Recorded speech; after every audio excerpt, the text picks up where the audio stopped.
Friends, मुझे लगता है कि मोदी जी को सरकार चलाना इस्लाम धर्म से सीखना चाहिए। इस्लाम धर्म में हमारे हजरत उमर थे, उनकी तरह सरकार इनको चलाना सीखना चाहिए। कुछ उनसे सीख लेनी चाहिए कि किस तरह से उन्होंने इस्लाम धर्म में रहते हुए भी सभी धर्मों का मान सम्मान किया। ये नहीं सिर्फ हिंदू मुसलमान करते रहे, बल्कि सभी धर्मों को रिस्पेक्ट किया, सभी लोगों को रिस्पेक्ट किया और लोगों के विकास के लिए सच में वाकई में काम किया। खुद अपना रूप और भेष बदल के वो लोगों के बीच में जाया करते थे उनकी प्रॉब्लम समझने के लिए, और उनकी प्रॉब्लम्स का सलूशन भी वो पर्सनली किया करते थे कभी कभी।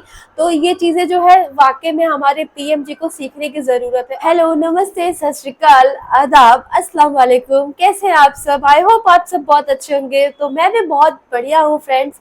तो welcome back to my YouTube channel react with Manu. और जो मेरे चैनल पर न्यू है, फर्स्ट टाइम इस वीडियो को देख रहा है, तो वीडियो स्टार्ट होने से पहले आप चैनल को सब्सक्राइब कर लीजिए और हमें इंस्टाग्राम पे भी फॉलो कर लीजिए। इंस्टाग्राम की आईडी यहाँ पे मेंशन है और डिस्क्रिप्शन बॉक्स में भी आपको इंस्टाग्राम का लिंक मिल जाएगा, फेसबुक पेज का लिंक मिल जाएगा, फेसबुक पेज पे भी फॉलो कर सकते हैं।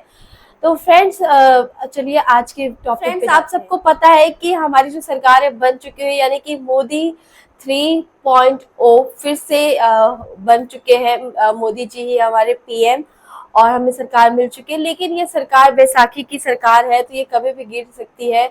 और इसी में एक जो है न्यूज़ सामने आ रही है और जो काफी सुनने को मिला कि 26 जून को क्या गिर जाएगी मोदी सरकार। इंडिया की रणनीति तैयार, यानी इंडिया अलायंस की जो है वो रणनीति क्या है, उसके बारे में ये वीडियो है। देर ना करते हुए दोस्तों, चलिए वीडियो की तरफ बढ़ते हैं और सुनते हैं पूरी वीडियो की क्या बात कही गई है इसमें। तो फ्रेंड्स, लेट्स स्टार्ट। 26 जून को गिर जाएगी मोदी सरकार, इंडिया गठबंधन की रणनीति तैयार। संसद में मोदी सरकार का शक्ति परीक्षण, बिखरता दिख रहा है एनडीए। मोदी के लिए सत्ता में बने रहना दिखाई दे रहा है मुश्किल। मोदी सरकार का तीसरा कार्यकाल मुश्किल भरा दिखाई दे रहा है और इसीलिए इस बार संसद का विशेष सत्र भी पीएम के शपथ ग्रहण के 15 दिन बाद बुलाया जा रहा है। 24 जून को संसद का विशेष सत्र शुरू हो रहा है और इंडिया गठबंधन की तरफ से विशेष सत्र में मोदी सरकार को गिराने की तैयारी कर ली गई है। वैसे तो राष्ट्रपति द्रौपदी मुर्मू ने मोदी को पीएम पद की शपथ दिलाई, लेकिन उनसे लोकसभा में बहुमत साबित करने के लिए अभी तक नहीं कहा है, क्योंकि पीएम मोदी ने सरकार बनाने का दावा करने के साथ ही 293 सांसदों के समर्थन वाला पत्र भी राष्ट्रपति को सौंपा था। लेकिन सरकार बनाने और सांसदों के शपथ के बीच देश की राजनीति में बड़े बदलाव होते दिखाई दे रहे हैं। जो दल एनडीए के साथ थे वो एनडीए का साथ छोड़ते दिखाई दे रहे हैं। बीजेपी के सांसद भी पाला बदलने की तैयारी में दिख रहे हैं, जिसके बाद कहा जा रहा है कि नरेंद्र मोदी के लिए संसद का ये विशेष सत्र मुश्किल भरा होने वाला है। राष्ट्रपति ने भले ही उनसे बहुमत साबित करने को नहीं कहा है, लेकिन इस विशेष सत्र के तीसरे दिन ही वो मौका आ जाएगा जिसमें मोदी सरकार को बहुमत दिखाना ही होगा। दरअसल संसद के विशेष सत्र के पहले 2 दिन यानी कि 24 और 25 जून को सांसदों का शपथ ग्रहण का काम चलेगा और फिर 26 जून को लोकसभा स्पीकर का चुनाव कराया जाएगा। एनडीए में स्पीकर पद को लेकर टकराव तेज हो गया है। टीडीपी स्पीकर पद से अपना दावा छोड़ने को तैयार नहीं है। पार्टी का दावा है कि 10 साल से बीजेपी की सरकार थी और इस दौरान बीजेपी का स्पीकर था, लेकिन अब एनडीए की सरकार है, इसीलिए इस सरकार में स्पीकर का पद एनडीए के दूसरे घटक दल के पास होना चाहिए। इससे पहले अटल बिहारी वाजपेयी जब एनडीए की तरफ से प्रधानमंत्री बने थे तो उनके पहले कार्यकाल में टीडीपी के जीएमसी बाल योगी लोकसभा स्पीकर थे। दूसरे कार्यकाल में भी टीडीपी के बाल योगी को ही स्पीकर बनाया गया था। पहले 3 साल वो लोकसभा स्पीकर रहे, लेकिन एक हेलीकॉप्टर हादसे में उनकी जान चली गई, जिसके बाद लोकसभा स्पीकर का पद बीजेपी के दूसरे सहयोगी शिवसेना के पास आ गया था और शिवसेना के मनोहर जोशी को लोकसभा स्पीकर का पद मिला था। यानी एनडीए की सरकार जब बनी तो ये पद सहयोगी दल के पास था, लेकिन इस बार बीजेपी लोकसभा स्पीकर के पद से दावा छोड़ने को तैयार नहीं है, जिसके बाद से ही एनडीए में घमासान मचा हुआ है। बीजेपी स्पीकर पद पर अपना उम्मीदवार देने की तैयारी में है, तो टीडीपी भी पीछे हटती नहीं दिख रही है। इस बीच इंडिया गठबंधन की तरफ से संकेत मिल रहे हैं कि वो चुनाव में टीडीपी का समर्थन करेगी। अगर टीडीपी अपना उम्मीदवार उतारेगी तो इंडिया गठबंधन अपना उम्मीदवार नहीं देगी। टीडीपी के समर्थन में जेडीयू और शिवसेना भी आते दिखाई दे रहे हैं। इन तीनों ही दलों के पास 33 सांसद हैं। इंडिया गठबंधन के सांसदों की संख्या भी अब 240 हो चुकी है। ऐसे में बीजेपी के स्पीकर उम्मीदवार की हार तय मानी जा रही है और ऐसे में अगर बीजेपी ने स्पीकर पद को लेकर एनडीए में मचे टकराव का समाधान नहीं किया तो 26 जून को ही मोदी सरकार गिर सकती है। वैसे इंडिया गठबंधन की तरफ से जो संकेत मिल रहे हैं उसमें प्लान बी भी तैयार है। एनडीए के कई छोटे सहयोगी मोदी सरकार से नाराज दिखाई दे रहे हैं और पाला बदलने की तैयारी में हैं। इस बीच 10 से ज्यादा बीजेपी के सांसदों के इंडिया गठबंधन के संपर्क में होने की खबर भी आ रही है। टीएमसी सांसद साकेत गोखले ने तो यहां तक दावा कर दिया कि बंगाल बीजेपी के 3 सांसद कभी भी टीएमसी में शामिल हो सकते हैं। बीजेपी के पास सदन में अब 237 सांसद ही रह जाएंगे। इंडिया गठबंधन की तरफ से साफ संकेत मिल रहे हैं कि अगर टीडीपी की तरफ से स्पीकर पद पर उम्मीदवार नहीं उतारा जाता तो इंडिया गठबंधन अपना उम्मीदवार जरूर उतारेगी।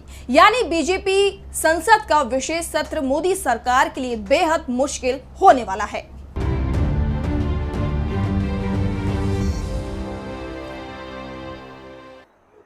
दोस्तों, आप लोगों ने वीडियो देखी और समझा कि कैसे मोदी सरकार और एनडीए जो मतलब गठबंधन की सरकार इनकी बनी है उसमें किस तरह से फूट पड़ रही है जस्ट बिकॉज ऑफ सीट्स की मुझे ये वाली पोजीशन चाहिए, मुझे ये पोजीशन चाहिए।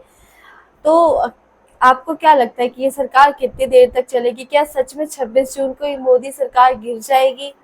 फ्रेंड्स, मुझे लगता है कि मोदी जी को सरकार चलाना इस्लाम धर्म से सीखना चाहिए। इस्लाम धर्म में हमारे हजरत उमर थे, उनकी तरह सरकार इनको चलाना सीखना चाहिए। कुछ उनसे सीख लेनी चाहिए कि किस तरह से उन्होंने इस्लाम धर्म में रहते हुए भी सभी धर्मों का मान सम्मान किया। ये नहीं सिर्फ हिंदू मुसलमान करते रहे बल्कि सभी धर्मों को रिस्पेक्ट किया, सभी लोगों को रिस्पेक्ट किया और लोगों के विकास के लिए सच में वाकई में काम किया। खुद अपना रूप और भेष बदल के वो लोगों के बीच में जाया करते थे उनकी प्रॉब्लम समझने के लिए और उनकी प्रॉब्लम्स का सलूशन भी वो पर्सनली किया करते थे कभी कभी।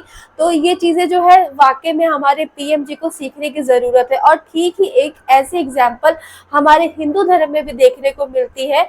जो हमारे मराठा किंग थे शिवाजी महाराज, उनके भी एग्जाम्पल सेम ऐसे ही है हजरत उमर जैसे कि वो भी अपना रूप बदल के, भेष बदल के अपने जनता के बीच में, अपने लोगों के बीच में, प्रजा के बीच में जाया करते थे और उनकी प्रॉब्लम समझते थे। और जो बात उन तक पहुंच नहीं पाती थी, क्योंकि एक राजा के पास डायरेक्टली बात पहुंचना बहुत मुश्किल होता है, तो वो बातें जो होती है नीचे नीचे ही रह जाती है, नीचे जो मंत्री होते हैं वहीं तक रह जाती है। ठीक ऐसे अभी भी होता है कि हमारे पीएम तक डायरेक्टली हमारी आवाज पहुंच नहीं पाती कई बार, लेकिन आजकल तो वो चीज पॉसिबल भी है बिकॉज ऑफ सोशल मीडिया। क्योंकि सोशल मीडिया का इतना बड़ा योगदान है कि सोशल मीडिया के थ्रू जो डायरेक्टली अपनी बात पीएम तक या बड़ी से बड़ी सरकार तक पहुंचा सकते हैं, लेकिन पहले ये चीजें पॉसिबल नहीं थी। तो मैं पहले की बात करूं किस तरह से पहले राजा महाराजा जो होते थे वो लोगों के बीच में अपना रूप और भेष बदल के जाया करते थे ताकि वो लोगों की प्रॉब्लम जो जेन्युइनली जान सके कि उनकी वाकई में क्या प्रॉब्लम है, क्या वो उनको प्रॉब्लम आ रही है, क्या वो सरकार से खुश है या दुखी है और कैसे वो सरकार को और अच्छे से चलाए, किस तरह से वो जनता की और अच्छे से मदद करे, जनता को खुश रखे, ये सब जानने के लिए। तो ऐसे ही मुझे लगता है कि आज के टाइम पे भी ज़रूरत है हमारी जो सरकार है, मौजूदा सरकार या कोई भी आने वाली सरकार हो, उसे ज़रूरत है ठीक इसी तरह जनता की मदद करने की, जनता की प्रॉब्लम को समझने की। तो दोस्तों, जैसे कि आप लोग देख सकते हैं कि जो एनडीए सरकार बनी है उसमें कितनी फूट पड़ रही है because of parties, because of positions कि मुझे ये पोजीशन चाहिए, मुझे वो पोजीशन चाहिए। अब मोदी जी ने तो हमेशा चलाई है, मतलब अकेली सरकार चलाई है, बहुमत की सरकार चलाई है और उनको गठबंधन की सरकार चलाने की आदत तो है नहीं। अपने मन की बात करने की आदत है, किसी की बात सुनने की आदत नहीं है। तो आप लोग देख सकते हैं कि उन्होंने अभी मीटिंग रखी है, जल्द ही रख दी है, बहुत जल्दी 26 तारीख को पता चलेगा कि क्या ये सरकार टिकेगी या नहीं टिकेगी, क्योंकि बहुत सारे इसमें जो है ना अंदर ही अंदर लड़ाई चल रही है। और देखना होगा कि अगर मोदी जी जो है इनकी बातें नहीं मानेंगे, अपने जो मंत्री हैं या जो भी इनके गठबंधन की सरकार में जो लोग पोजीशंस मांग रहे हैं वो उनके मुताबिक नहीं देते उन्हें पोजीशन या उस मुताबिक काम नहीं करते, तो हो सकता है कि वहाँ के कुछ मंत्री जो है इंडिया अलायंस में ट्रांसफर हो जाए और फिर सरकार इनकी गिर भी सकती है। यही बारे में ये वीडियो थी और ये जानने के लिए हमें 26 जून का इंतजार करना होगा और अब 26 जून को पता चलेगा कि क्या होगा। तो दोस्तों देर ना करते हुए वीडियो को जल्दी से लाइक एंड शेयर कर दीजिए। ऐसी वीडियोस देखने के लिए हमें सब्सक्राइब करना ना भूलिए। अब हम आपको मिलेंगे नेक्स्ट वीडियो में, तब तक के लिए अल्लाह हाफिज, tata, bye bye, take care, जय हिंद, जय भारत।